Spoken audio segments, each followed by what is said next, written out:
Daniel had always believed his marriage to Claire was solid. They had been together for 8 years, built a life, and shared dreams. But over the past year, Claire's behavior had changed.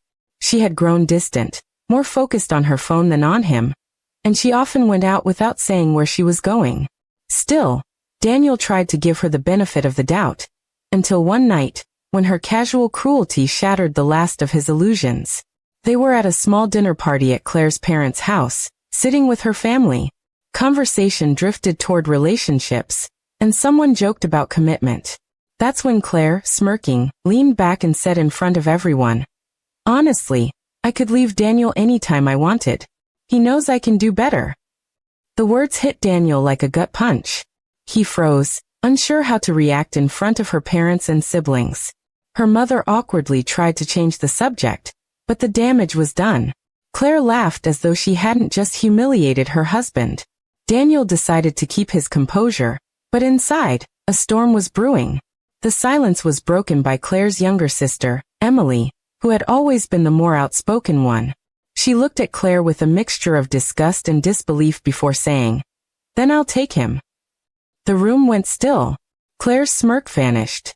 Everyone's eyes turned to Emily, who didn't look away from her sister. Emily continued, "If you don't value a man like Daniel, someone else will. And honestly, Claire, you've been acting like you don't deserve him for a long time." The statement hung in the air, sharp and unapologetic. Claire shifted uncomfortably, but Emily wasn't done.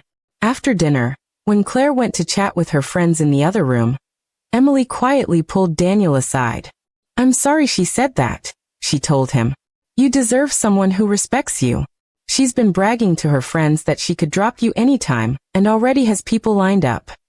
Daniel's chest tightened, so it wasn't just a careless joke. That night, Daniel stayed awake, thinking about his marriage and how far things had fallen. He remembered the early days, how Claire used to look at him with love, not contempt. But now, the trust was broken beyond repair. Her comment was not just disrespect, it was a declaration of how little she valued him. A week later, Daniel confronted Claire. She brushed it off, calling it just a joke, but her tone was dismissive.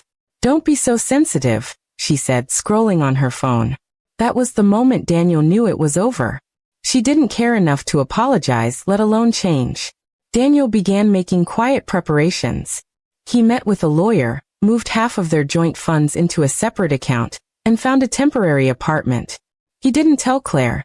He wanted her to feel the consequences of her arrogance. When the day came, he left a note on the kitchen counter. Asterisk, "You said you could leave me anytime. I'm just saving you the trouble." Asterisk, he packed his things and walked out without looking back. Claire called him repeatedly, but Daniel ignored her.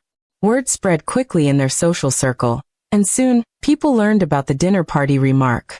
Her reputation took a hit, and the sympathy was squarely on Daniel's side. Emily reached out a few weeks later. "I wasn't kidding that night," she said over coffee.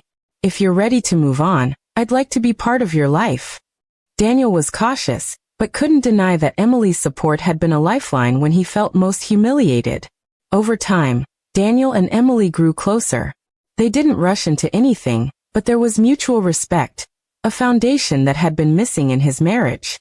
Claire, meanwhile, had to watch from a distance as the man she took for granted built a new life without her.